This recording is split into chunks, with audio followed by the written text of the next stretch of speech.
Guys, I've just pulled up at a Hinge first date. I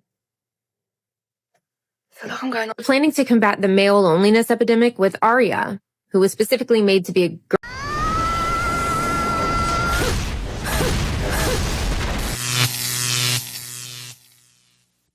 Guys, I've just pulled up at a Hinge first date.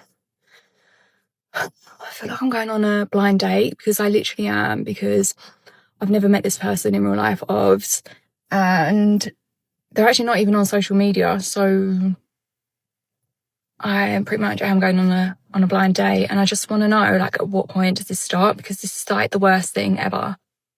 I just want to be happily married with 2 kids and a dog and not have to strap my freaking rib cage in on a random Tuesday night. Is that too much to ask? Anyway, he's over 6 foot, so at least I've been able to wear heels. I'll let you know how it goes. He's 5 feet 11 inches, and let's be clear, if he were any shorter, she wouldn't be on that date. She says she wants to get married, start a family, have stability, but she starts by putting up a height filter that rules out more than half of all men. That makes it impossible. Also, since when is not having your life on social media a red flag? Some people simply prefer to keep their lives private. Women should learn to get to know a man by who he is, not just by his looks or what he does or doesn't post online, because a lot of good men just aren't interested in all that. Planning to combat the male loneliness epidemic with Aria, who was specifically made to be a girlfriend. She looks like an Instagram model. Yeah, I think that's who they modeled her after, and she is $175,000, and she's a rolling base. She can learn how to cook and clean and do a lot of other things. You know, why does this one have no arms? Oh, because they just put her face on different robots and they have different pay scales of what they cost. Some of them only have like a neck and a face, and that's like $10,000. But the full body one that has all strings attached is $175,000. So they can't get women. So they're going to buy a robot. Yeah, but the thing is they learn very fast, and some robots are starting to think that they're actually people and have feelings. So yeah, what if they realize that they're being used as like slaves? We've seen this movie. Like it doesn't end well, you know? Could there possibly be like a sexual revolution of robots in the future? Well, hopefully we won't be alive. Let's not have children on purpose.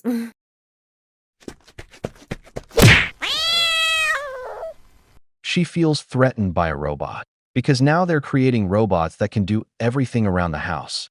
Robots that can be loyal and perform acts of service for men. And of course, this bothers a lot of women. What are they going to complain about now?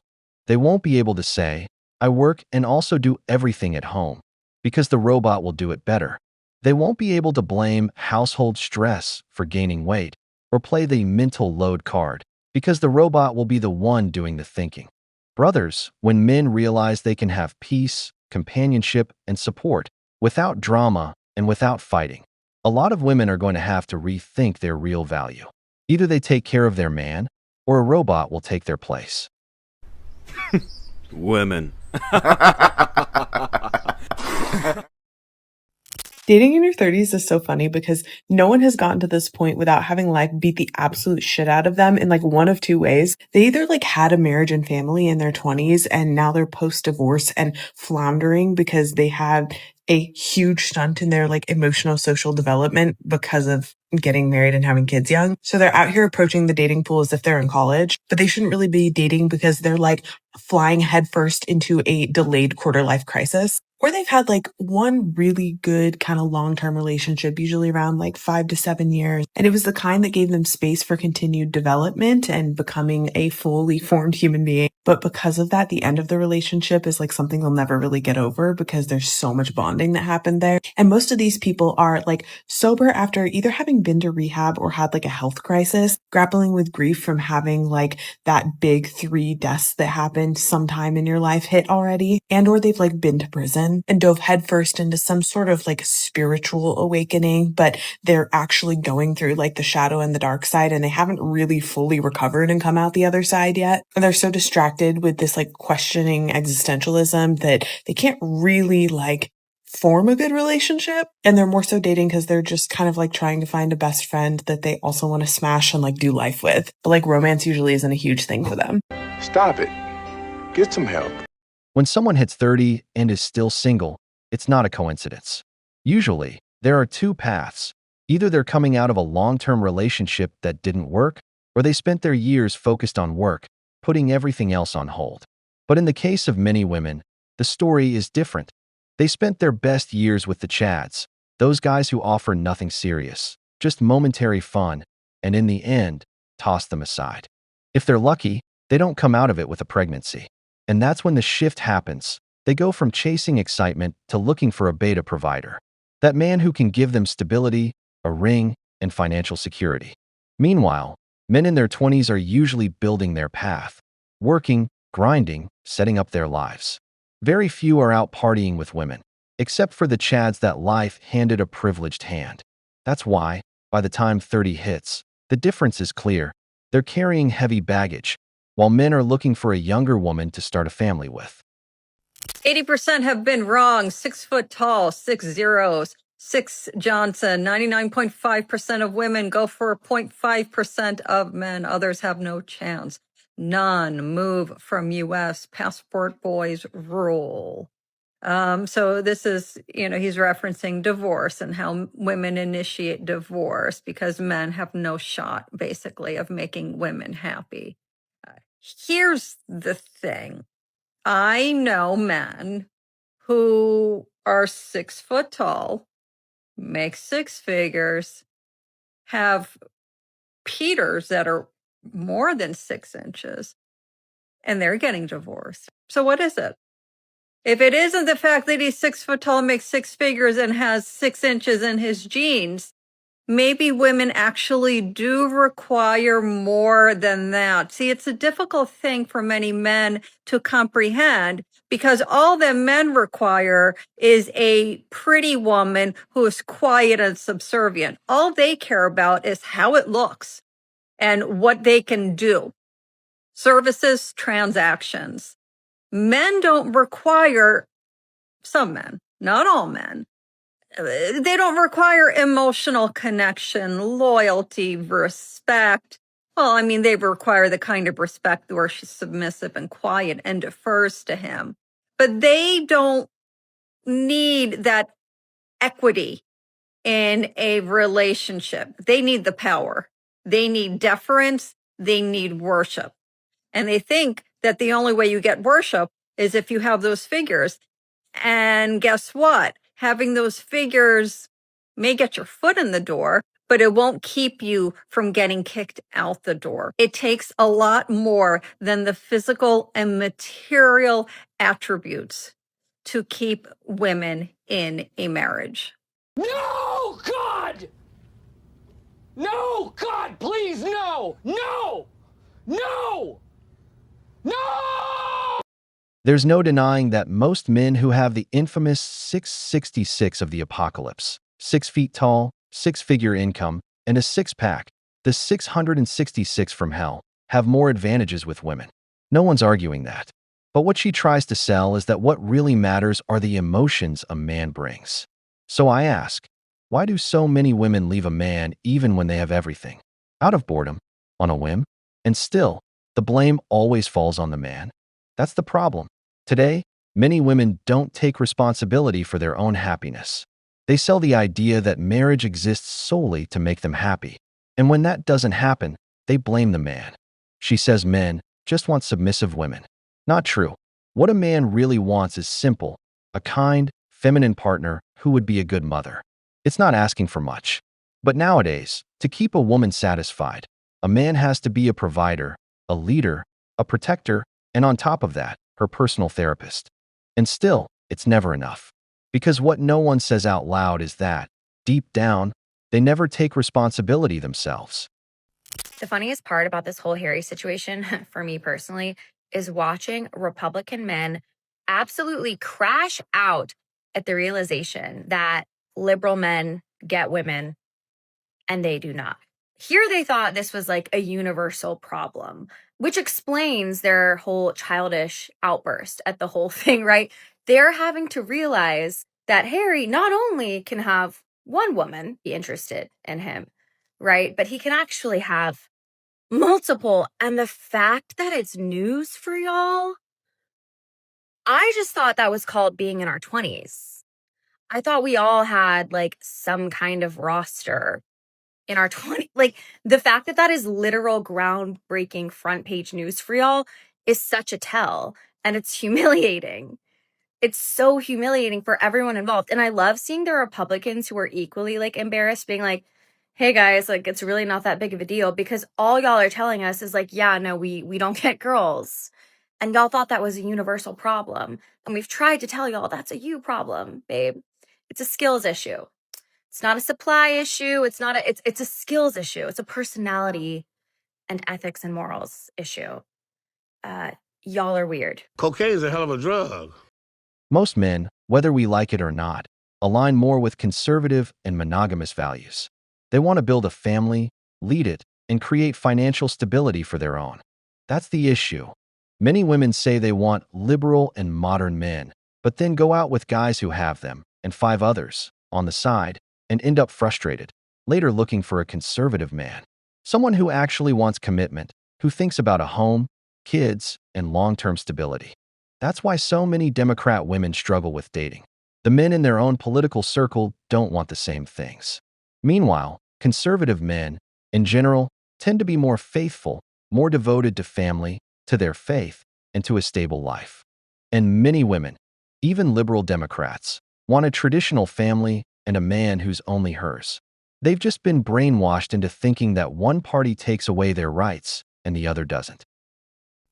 The reason you can't get a boyfriend is because you keep picking men who don't want to be a boyfriend. I know it sounds simple, but it's not. People think that a guy will become your boyfriend if they really like you, but that's not entirely true. A guy can really like you, but if he's not in that stage where he wants to be in a relationship, then he won't become your boyfriend. And this is why so many people are stuck in like situationships, because the guy likes you enough to spend time with you, but he doesn't want to be a boyfriend, so he's okay to like play around with you a bit and keep you in this in-between limbo stage. If your end goal is to get a boyfriend and stop having situationships, then you have to stop having the mindset that you need to impress a guy to make him your boyfriend. And girls beat themselves up about this too. They'll be like, oh, maybe I'm not pretty enough, or maybe I'm not interesting enough. No, literally not true. You could be the most gorgeous, wonderful girl in the world, but if he's not in that stage yet, he's not in that stage. Instead, you need to shift your mindset to finding guys that are ready to be in a relationship and seeing if you approve of them, rather than trying to bide for their attention. I know this sounds like super sexist and traditionalist to say like, as a woman, you shouldn't chase, but like, it's kind of true. You should make them work a little bit for that date, because again, if they're in that stage where they want a girlfriend, they are going to put the work in. For example, when it comes to that first hangout or first date, I would suggest never like making the move and saying like, oh, I think we should go here. Because remember, if he wants a relationship and if he's interested in you, he's not going to want to fumble. So he will be thinking of date spots and trying to arrange something. If you're thinking to yourself like, oh, if I don't arrange something,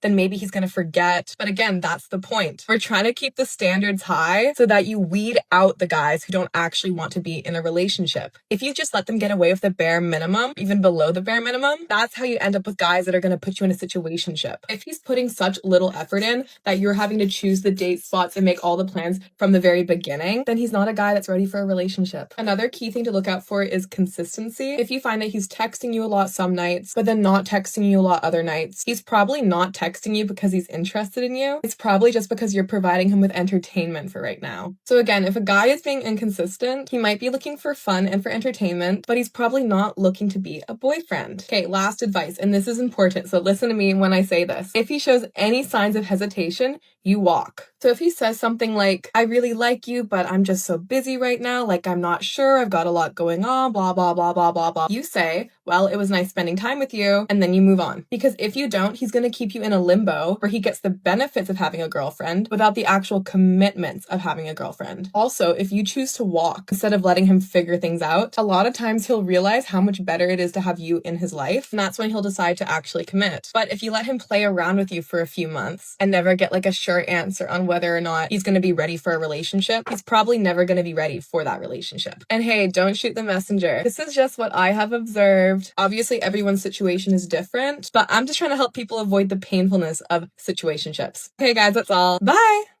Aren't women supposed to like liberal men? But when they're with a modern-minded guy who drags them into situationships and avoids commitment, they complain. And yet, they still criticize the conservative man, the one who's actually looking for a serious relationship. Brother, there's just no understanding them.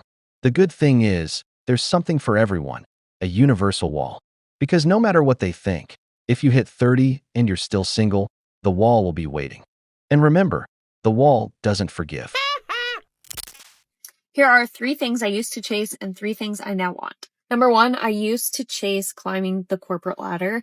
I chased every promotion, every opportunity for more money, every opportunity to level up in my career, to earn a new title, to be the boss. This was the most important thing to me for many years. But what I now want is balance. I want freedom. I want flexibility. I don't necessarily care about being at the top. I just care about doing things that make me happy, that fulfill me, and make room for things in my life that I love. Number 2, I used to chase perfectionism, and now I want creative freedom.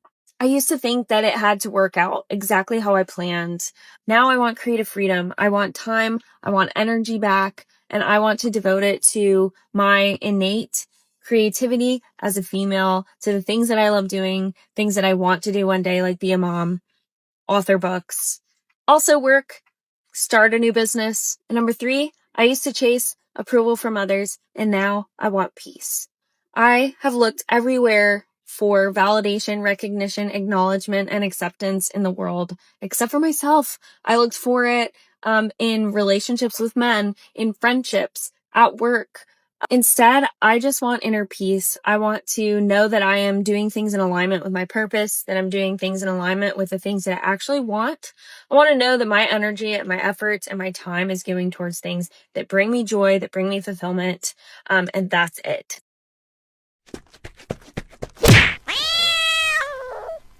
In short, she hit the wall. She ended up realizing that climbing the corporate ladder doesn't fill the void in her life, and that making more money doesn't make her happy. This is a woman deceived by feminism, which sold her the idea of being strong and independent. But all she got in return was an empty life with no real purpose. Now, as she watches her best years slip away, she wants to change the course of the ship. I'm not saying it's too late, but it is hard. You lost your prime years. And that's why men always talk about the wall. Because the wall doesn't forgive. This video is for the girly pops, so if you're not a woman, please scroll. Okay, ladies, so I am on my era of being more feminine, or my journey of being more feminine.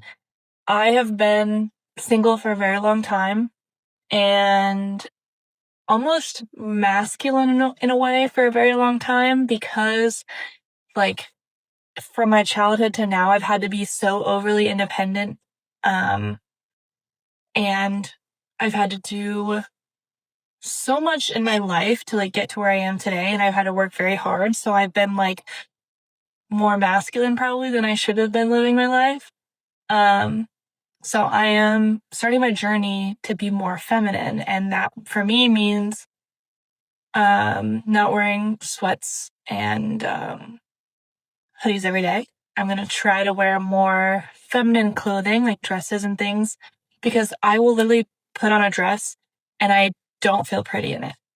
I literally don't feel pretty in, like, skirts, dresses, like, stuff like that.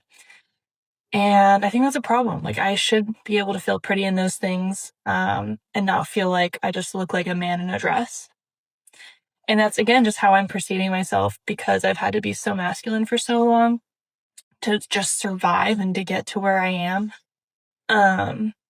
So yeah, I'm doing things like that. I'm doing more self-care things. I'm trying to, like, actually put effort into my appearance and, like, my skincare and things. And try dating again and try, like, breaking down the barriers of, like, that hyper masculinity that's in me that I've had for so long. So yeah, I don't know if any girls can relate to this, or if they feel how I feel, but it's hard to describe other than, like, I don't feel like a woman and it sucks. So if you have any tips I appreciate it. Stop it. Get some help. Over the years, I've learned something. A woman's feminine energy changes depending on the man she's with. And many end up like this girl, too independent, too masculine, covered in tattoos, hitting the gym until they build more muscle than they should. In the end, instead of looking delicate and feminine, they look like another man. Of course, some will say to each their own, and that's fine. But for me, that's not the kind of woman I'm looking for. I don't want to feel like I'm dating someone who's physically competing with me. If I could give her one piece of advice, it would be simple. Fewer tattoos, more femininity, and train to take care of your figure, not to lose it. Because the truth is, femininity isn't about looking strong like a man. It's about highlighting the sweetness and the differences that make women attractive. And many forget that. But anyway, what do you guys think? Women. I want to go home. Okay. I want a beer. Okay. I want an ice cream sandwich. I want to take a nap. And then I go take This video is for the girly pop. So if you're not a woman, please scroll. Okay, so if you haven't seen this girl's video, it's basically about her wanting to feel more feminine again. And I really resonate with that because it's been something that I've really struggled with a lot over these past couple of years because I grew up in a household where my mom would be like, and I love her, but she would be like, if you dress a certain way, you're for it. And so it's been a lot of work trying to erase that in my head, where that message in my head where if I dress feminine, something's going to happen, or like I'm just not confident in my femininity. And I have a trip coming up to San Diego with my boyfriend, and I really want to dress pretty. All I have that I feel comfortable wearing is baggy clothes, and there's nothing wrong with that. But I just want to feel pretty, and I need tips, guys. I need clothing recommendations. I need, just any tips in general to feeling more confident in your femininity. And again, I think this definitely has to be unpacked in therapy. But if anybody has any great tips, I'd love that. Let me tell you something personal, brother. My woman used to be like this girl, independent, hardworking, but always dressed in sporty clothes. And hey, in the US, that's very common, both for men and women. But when I started my own transformation, everything changed. I stopped wearing sportswear all the time, started dressing in casual or classic styles, took care of my hair, my skin, my image, and that had a direct impact on her. Years later, my woman confessed something important. She started to feel more feminine when she could relax around me. Seeing me well-groomed and confident made her want to dress better to please me. And that's when I understood, a woman reflects her man. That's why I'll say it clearly, brother, invest in yourself. Be manly. Take care of your body, your style, your image. Lead by example. If you improve, your woman will want to improve too. If you raise your level, she'll adjust hers. I've seen this time and time again. Men who start working out, taking care of themselves, and suddenly their woman changes too. Masculine leadership transforms. Hi, girly pops. Let's just ignore how I look right now because I look nasty and stinky, and I know. And it's hair wash day. I'm going to the gym. I know I look gross, but ignore that. And back to the main point. When I started posting the series of I want to be more feminine, how to be more feminine, what I did want was advice and tips because, like I said, I have no idea what I'm doing. I don't even know where to start. So shout out to literally all the girly pops that gave me advice because it's a long journey, but I feel like the process is working. But this video is mostly about what I wasn't expecting was people to come for my looks. And when I tell you I deleted every mean comment, I deleted it because I'm not accepting that negativity on this journey. That is not okay. And I deleted all the comment from men too, because as a man, I don't want you to tell me how to be feminine. I want the women to tell me how to be feminine because you're a man. But yeah, people were like, ew, that nose ring looks ugly on you. Get rid of it. Ew, the tattoos make you look like a man. Remove your tattoos. Like, oh, going to the gym is going to make you more manly. Like, that's not what I asked for. I did not want that. So shout out to everyone who didn't leave a mean and rude comment. Shout out to all the girly pops who left something nice. because constructive criticism, because I'm sensitive right now. I can't handle you yelling at me like that. But anyways, quick update. A bunch of my clothes that I ordered came in, so I'm going to be doing a try on with those. It's my birthday was this weekend, so I've been very, very busy, so I haven't posted a video. But yeah, stay tuned. I'm going to be posting my recent update and my try on of all of the recommended boutiques and things that I should shop at. And just giving you guys kind of an update on how I'm feeling, what I think is working, what's not working, and go from there. But yeah, again, thank you so much to everyone who left a very kind comment. I was not expecting that type of I don't know, reaction. I wasn't expecting that many women to relate and feel seen. So yeah, thank you. Oh, hell no! Brothers, the number one lesson you learn in marketing is this: study and listen to the audience you want to sell your product to. If you're a woman, you've been single for a while, you feel masculinized, and you want to be more feminine in order to find a masculine, providing man who could be your partner, then listen to men. I've seen the comments from women on those videos, and there are thousands saying they feel too masculine. And what do men tell them? Get rid of the tattoos, take out that bull ring nose piercing, dress more feminine, don't overtrain your midsection, don't talk like a man, smile more, don't wear gym clothes outside the gym. To me, all of those are valid pieces of advice. But many women don't want to hear them. They'd rather be told they're fine just the way they are. And that's why they end up hitting the wall, because they ignore the very market they supposedly want to sell themselves to.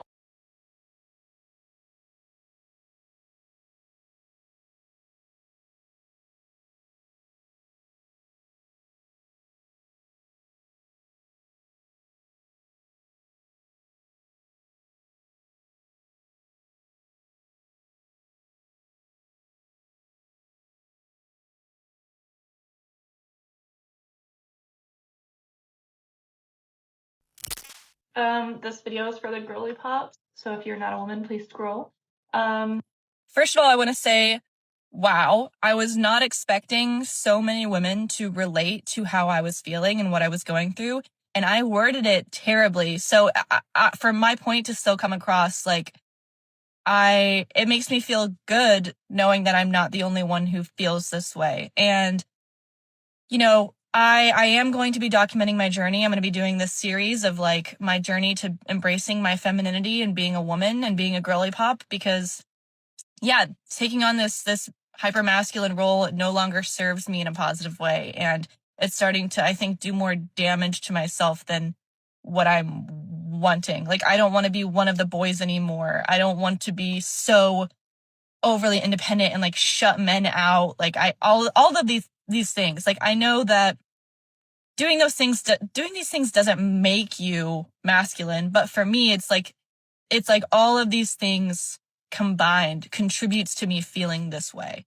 And again, I don't know if I'm good at getting my point across. I'm just trying to express how I feel on the inside.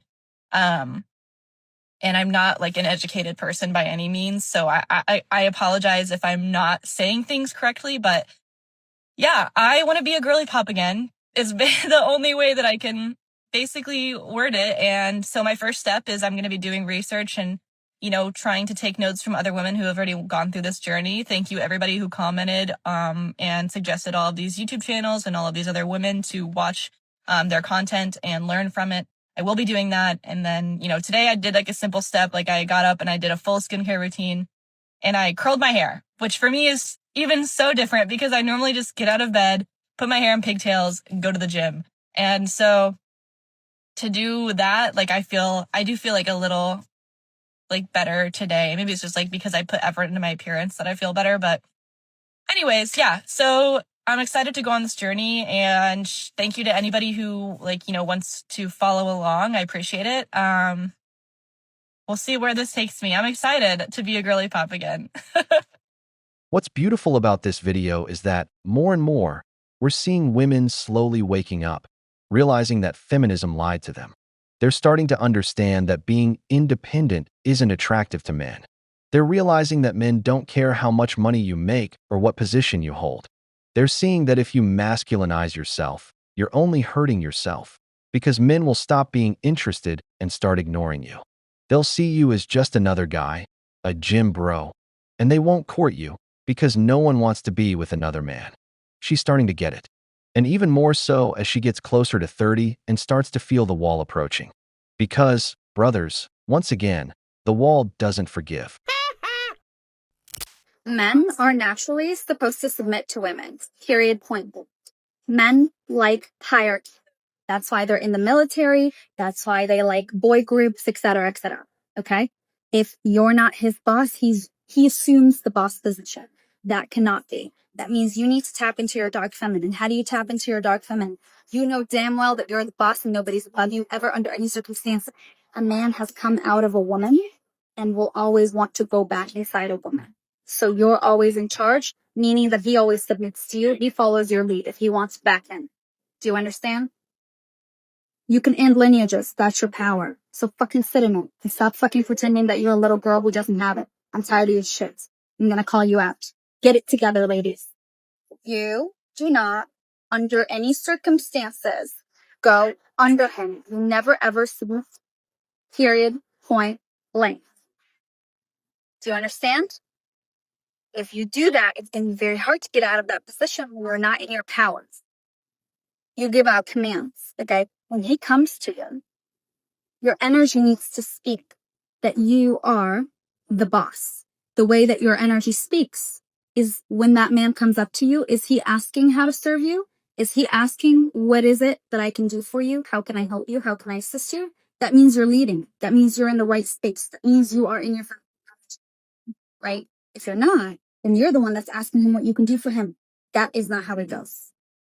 He serves you. You don't serve him. When you serve him, he assumes now he's the boss. Now you got a problem on your hands. I warned you. You never, ever, ever, under any circumstances, lack discipline. You run the show, not him. Never him. Cocaine's a hell of a drug. This video went viral because a lot of women truly believe that men need to be controlled. But here's the truth. That only works on men with weak masculine energy. A real man, confident, clear about what he wants, and willing to take care of his woman, isn't going to tolerate a bossy woman. It's that simple. And the ironic part is that the one giving these tips talks about provider men, but doesn't have one herself. Because the seller doesn't consume. Instead of telling women, find a man of value, join him on his life path, be his support, bring him peace, take care of the relationship, she sells the idea of bossing around, imposing, and controlling. The result, men who are actually worth it don't marry women like that. They're looking for companionship, peace, and loyalty, not conflict or competition. But as always happens online, the loudest advice is usually the kind that destroys relationships the most. Women. So this post of mine went viral and somehow I ended up on like the side of Instagram where men hate women. So I need to address this because I don't think that you guys understood the difference between hustling and working, okay? As women in our 30s who fell victim to the girl boss era, we very much understand that we're probably going to have to continue to work while also doing the work of being a mother, right? But when we say we don't want to hustle, we don't want to be in survival mode. We don't want it to all be on our shoulders, okay? So when you tell us you want to be with a woman that's trying to hustle through her 30s, what you're telling us is you're cool with us being in survival mode while also needing to tap into our nurturing, super feminine side of like becoming a mother. And that is where, sir, you have us fucked up. We understand we're probably gonna have to work, but we're not trying to hustle. There's a difference.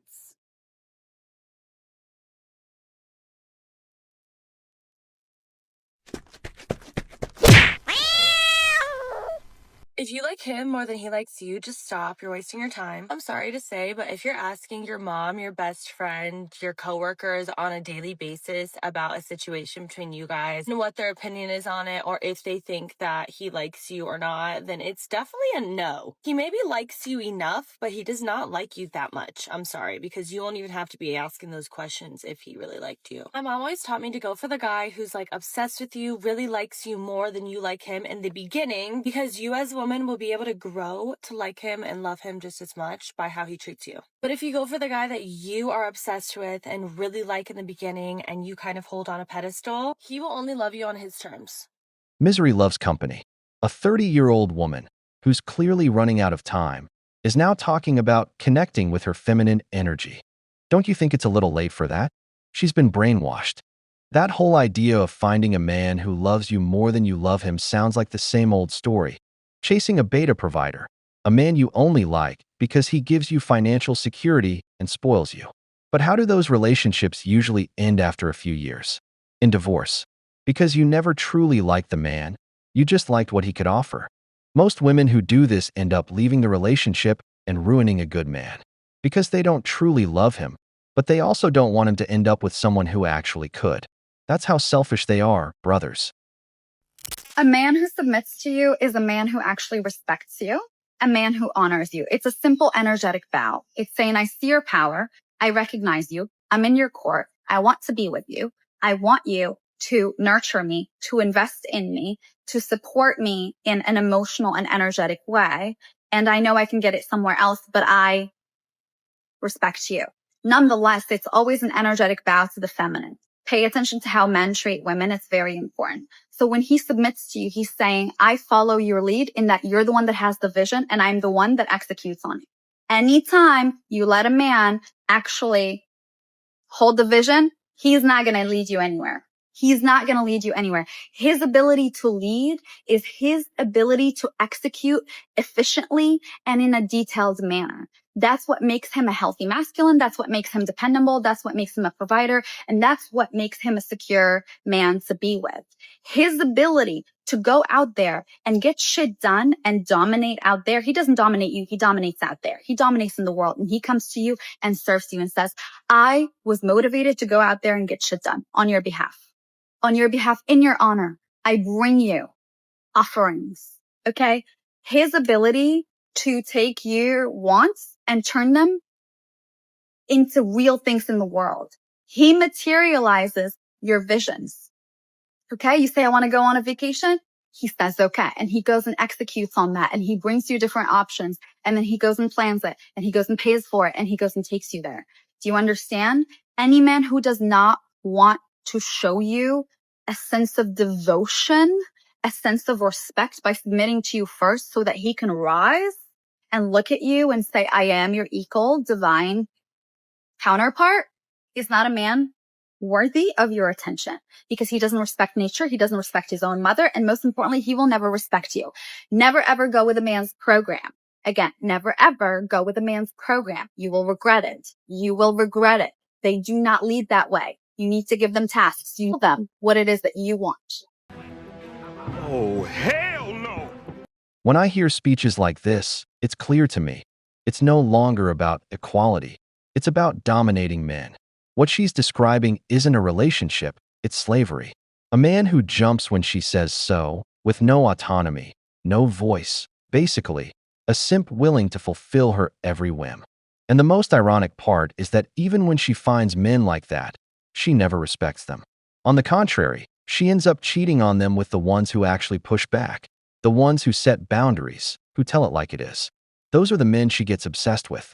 Meanwhile, she drains the simp for every last dollar. And when he's no longer useful, she replaces him with someone older, with more money, because in the end, what she's after isn't love, it's a wallet. I even have videos on the channel where she admits it herself, because the truth is, she's a gold digger. I do not text anyone that ever says, text me when you get home and here's why. If a man tells me, text me when you get home, I don't text them because guess what? Everyone says that to me. That's what guys say. That's their go-to move. I want to know if they actually care if I get home safe. So what I do is I get home safe and I wait for them to say, "Did you get home?" Now, let me tell you, when you come with, "Did you get home safe? Are you home?" That's when I'm texting you. That's when I know you're the one. But if you tell me, "Text when you get home," and then there's no, "Did you get home safe?" You didn't care. You're just saying that. Taboo, baby. You're just going through the motions. And I don't like it. I'm just like, I want to know if you really care. I want to know if you're in it. You know what I'm saying? I want to know if you care, bookers. So, if you want to know if he's the one, don't text him when you get home. Okay? Let him text you and say, "Did you make it home safe?" Period. This video is the perfect example of talking a lot and saying nothing. She goes in circles, throws in theory, confusing phrases, and in the end, it all boils down to something simple. She wants to be called when he gets home. Brother, did she really need that whole speech just to say that? Every man who comes into your life after you watch this video is a friend until proven otherwise. If you are a lover girl or someone who gets their feelings attached way too quickly, this one is for you. This is how you should be dating. Once I've switched my brain to start thinking like this and start dating like this, it has completely changed the game. I used to go on dates. I would meet these guys and I would think, "Oh my God, this is my husband. I love him. He checks a lot of my boxes." And I would attach myself to him only to find out that he's not as consistent as he once was.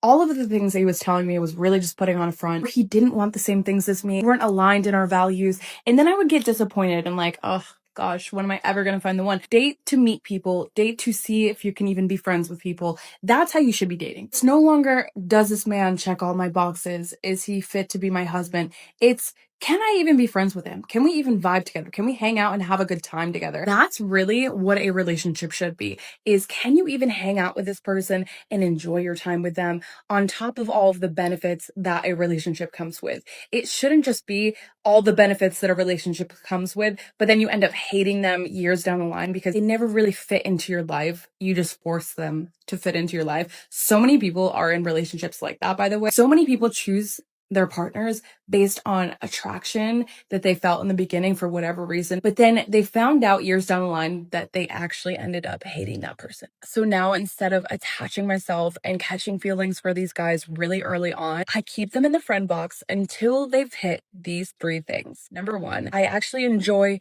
my time with them and they're cool to hang out with. Number 2, we want the same things. We're just friends. We're just friends. I'm not going to give him any benefits that our relationship should come with if we're just friends. If we don't want the same things, he's stuck in the friend box, and that's okay. That is why people end up in situationship. They don't want the same things, but they're trying to prove themselves to this other person because they think that they can change this other person's mind of what they want. So if that person's not looking for a relationship, keep them in the friend box.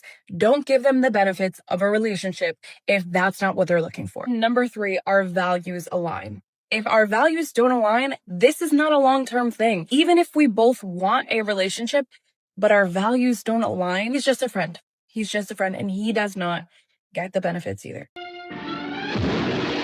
Brother, this is exactly how they keep you in the friend zone.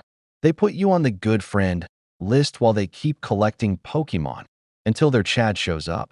That guy who brings nothing to the table, but who never gets friend-zoned and gets all the benefits. You pay for the dates, give her gifts, invest your time and energy, and in the end, all you hear is, "You're such a great friend." Meanwhile, Chad, who does half as much as you, if that, takes her home the same night. Brothers, remember, anything that's not a clear yes is a no. Don't waste your valuable time on a woman who doesn't choose you. There are too many women out there to be stuck in that. Don't talk too much. Don't tell him everything. Let him do most of the talking. Sit next to him instead of across from him. Smile. Tell he smells good. Talk in a baby voice, and let him be the man. You be extra feminine. Let him do most of the talking. Don't tell him everything on the first date. Shut your mouth. Don't talk more than 30 seconds.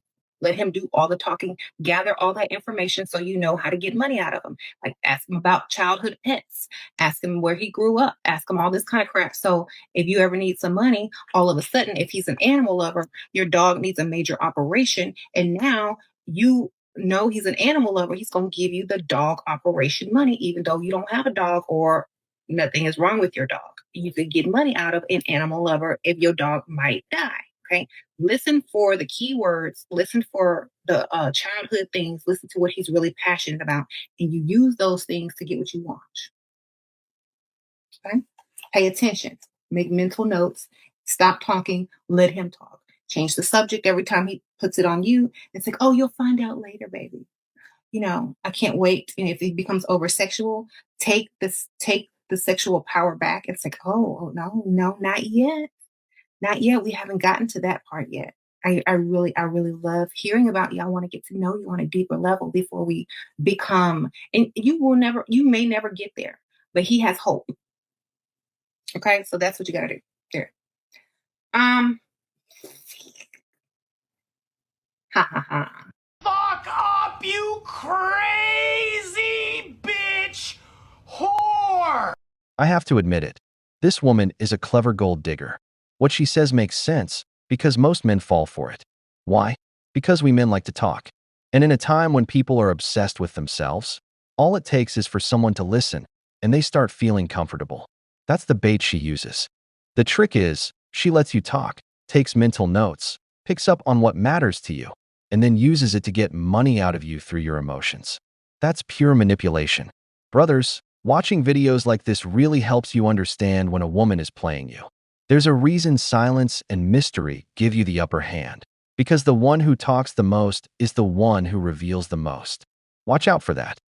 Here are 3 signs you have a minimum effort boyfriend. The third one is kind of a weird one, but trust me, it's a sign. Number 1, you have to plan everything all the time. They're happy to go along with whatever you do, but they're never the one initiating plans, coming up with date ideas, or just generally suggesting anything. His love language is convenience. He'll do something sweet for you only if it fits into his schedule. He'll pick you up if it's on his way. He'll buy you a treat if he's already at the grocery store, but he'll never really go out of his way to do anything for you that you specifically want. He'll just do things that work with what he's already doing for himself. And the third one is he's super emotionally available and open when you get upset or threaten to leave him. This is like the most toxic cycle ever, but he's emotionally unavailable and closed off. You tell him that you're not having it. Suddenly, he's the best boyfriend ever for like 3 days. Deep conversations, emotionally available, and then he goes back to normal. You know that he can do it. He can be emotionally available, open, and honest. He's just choosing not to. Minimum effort. So I need to know if you've ever had a minimum effort boyfriend, what were the signs? Brother, it's 2025, and before going on a date, check something basic. Does that woman live on TikTok? Because nowadays, a lot of them share every detail of their lives there. Imagine going out with someone who later puts you on blast publicly as a bare minimum boyfriend. What's funny is that if you really listen to what she's saying, she's describing a man who's busy, focused on his goals and personal growth. But at the same time, they want plans, gifts, trips, surprises, everything they dream of in a provider. What they don't understand is that to provide, a man has to work hard, and that work takes time. If you're a man who's building something, you need someone who adds to your life, not someone who holds you back with complaints. If she doesn't support your path, your goals, and your vision, don't fool yourself. That woman is not for you. Because the right woman walks beside you, the wrong one throws stones in your path. Women. You ever get mad at someone you really like, but you're not actually dating for something they did that if you were dating, you would have just told them you were mad? But since you're not actually dating, you can't really tell them because you don't want to seem like a crazy person. So you kind of just sit there kind of mad, but not actually mad because you're not actually dating. Yeah. I just got ready and put full fresh face of makeup on for a date, or so I thought, or something, and I got set up.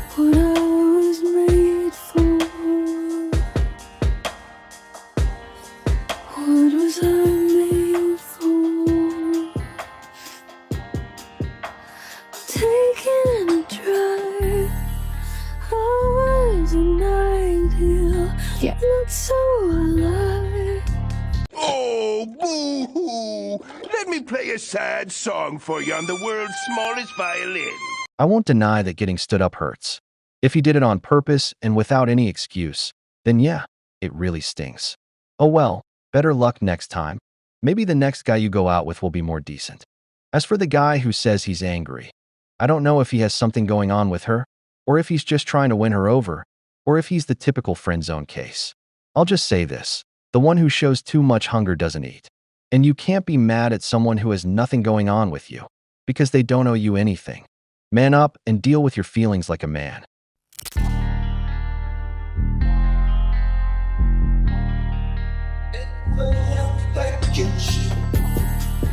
Social media has ruined dating. And I'm going to tell you why. So back in the day, before Instagram, TikTok, Facebook, all that good stuff, right? You will meet a person.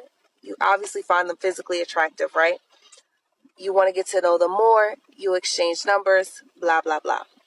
When you go home, you're only thinking about that one person. I'm only thinking about that one guy I met at the party. You're thinking about that one girl from the cookout, right? Because when you go home, you're not clicking on your phone to compare her to somebody else. You're not going to her page to see what she doing. You didn't have access to all of that stuff. So you were able to genuinely get to know someone without any bias, without comparing, without anything. Like it was just each other on each other's mind. So now, because of social media, you go out, you meet people. The first thing you do is look them up on the internet. So now you have a idea or perception of who they might be, or just based off of pictures and videos. And it's like, you don't even know this person. I hate it. Back in the day, when you went on a date, you only knew what that person chose to share during the conversation. The problem now is the way people connect. Nowadays, most people meet through dating apps, and that leads to having to create a sort of digital resume of your life. People already form an opinion about you, good or bad, based on their own perception. Now, moving on from that, who told women that injecting their lips like that is attractive to men? I'm sure the guy who walked out without paying, something I would never do or recommend, was staring at this woman's mouth.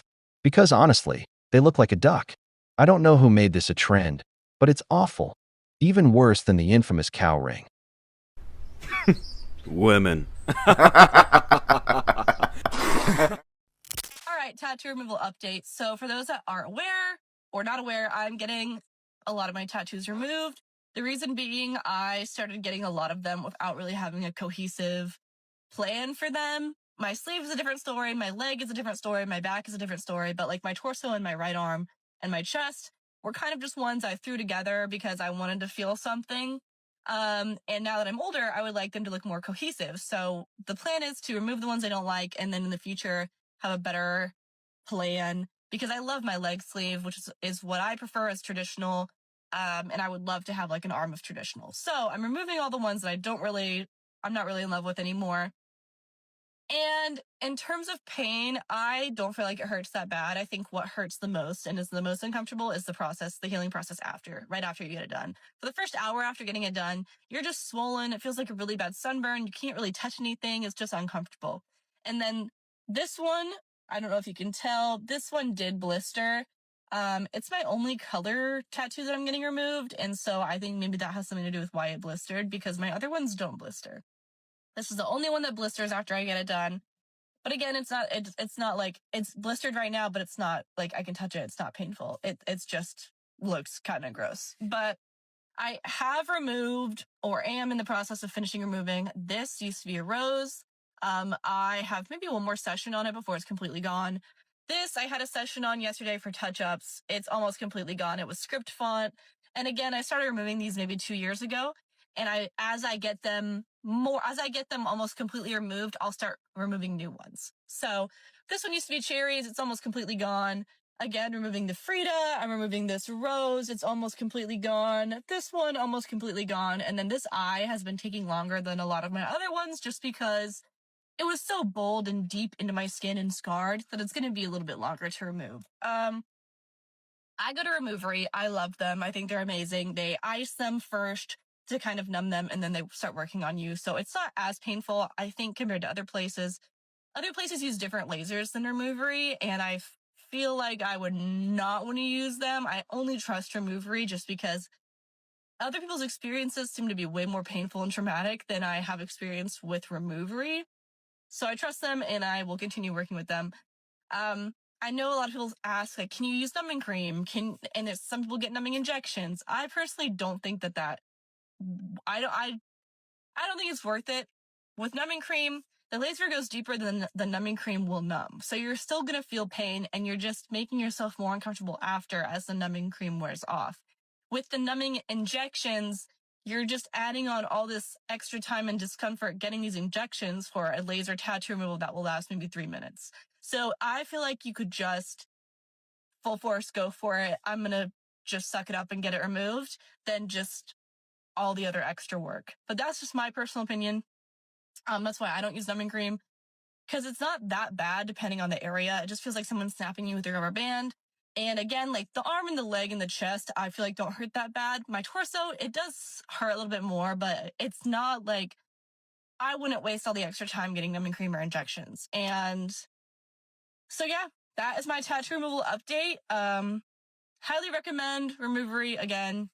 All my friends go to Removery. I go to Removery. They're so nice. I love my technician. I think her name's Emily, if I remember. She's so sweet. So highly recommend. Everybody should check out Removery if you're interested in tattoo removal. Oh, hell no! Let me be clear. I have nothing against tattoos. They're just not for me. I've never been interested in them, but I don't mind if a woman has a small, discreet one somewhere. The problem is when I see a woman covered in tattoos and overly muscular. That's when I stop feeling attracted. And I mean it. Even if she's pretty, all that ink and muscle make her look masculine, like she's competing with men instead of embracing her femininity. And the ironic part is that many of them do all this because they feel they're not attracting men, so they try to compensate. But the truth is, high-value men, the ones they actually want, don't date women who look like another man. That's why, sooner or later, the shift happens. Because when they get close to 30, reality hits. And as everyone knows, the wall doesn't forgive. So I'm like semi-recently single, and if I have to sit through one more dinner where a man asks me what my hobbies are, I don't have any, okay? I don't have any. Plus, we're gonna ghost each other in 2 weeks anyway, so just buy me a drink. I went on a date, y'all, and I am again reminded as to why I don't go on dates, okay? So, we had met a while ago through like a friend of a friend, whatever, like kept up to date with each other, had each other on Instagram, had each other on Facebook, whatever the case scenario is. He texted me and was like, want to go on a date next week? And I was like, sure, let's go on a date.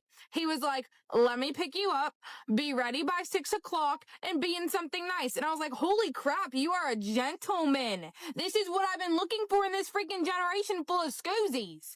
So anyways, we go on a date. He's like giving me that vibe of like he wants a housewife, which I'm okay with. We get home. You know, he drops me off. He gives me a kiss on the cheek and gives me a hug. Then he messages me and sends me a freaking picture. And you know what type of picture I'm talking about? Absolutely not. Obviously, that's not what I wanted, dude. Thank you. Next.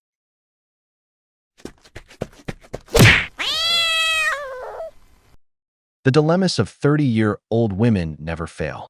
The first one is the classic type who's just looking for free drinks and dinners. That's the kind of woman who goes on dates with simps, guys she's not attracted to, just so she doesn't have to spend a dime. And this isn't just theory. There was a news story about a woman who, being just average, managed to eat for free for an entire year thanks to clueless men. That's why I always say, just go for coffee. That way, you can tell if it's worth investing more. The other woman, on the other hand, actually says something logical. Brothers, never send unsolicited pics. It's the fastest way to ruin everything. A woman doesn't want to see your private parts if she's not into you. And if she is attracted to you, trust me, she'll ask for it at the right moment, even as a joke. My advice, don't even try. Don't send pics, period. Just tell her to meet up in person. If the chemistry is there, the night will take care of the rest. But never put yourself in the position of a creep, and don't risk catching a case. So my man texted me and he said, send me a picture of like your lip print. I want to get your lip print tattooed on me. I said, okay, no problem. And in my head, in my fucked up head, I was like, okay, how can I be different from every other girl? I sent him a print of my puckered butthole. And I was like, tattoo that. And now I'm single. So Cocaine's a hell of a drug. I really want a boyfriend. I want romance. I want to feel special. I want those lovey-dovey moments. I want to date again. But the problem is I can't. Like, I cannot open myself up to another person. And I keep trying and trying. But every single time, it's like my mind and my body physically won't let me because I live in such peace right now, okay? Nobody is in my life. So I'm in peace. Whereas every single time I have had a relationship or dated, it's been so disruptive to my mental health, to my physical health, that I can't allow myself to do it. And I'm genuinely scared that I'm going to end up alone forever purely because I will not let anyone in. But it's so hard when you've been hurt so much in the past. And I just don't know how to get past it. Like, you know, like I'm happy. I'm ready. I'm ready to have someone else in my life. But also I'm not. I don't know. I'm sure lots of people can relate, but yeah. It's really a shame that this is the kind of woman you come across these days. It's like there can't be a beautiful, feminine woman with common sense.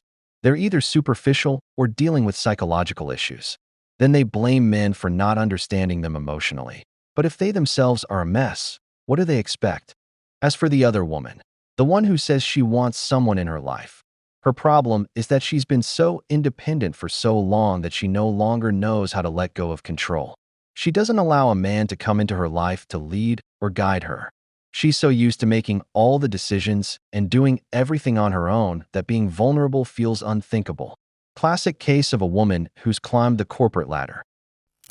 We've reached the end of the video, but before we go, the questions are for you.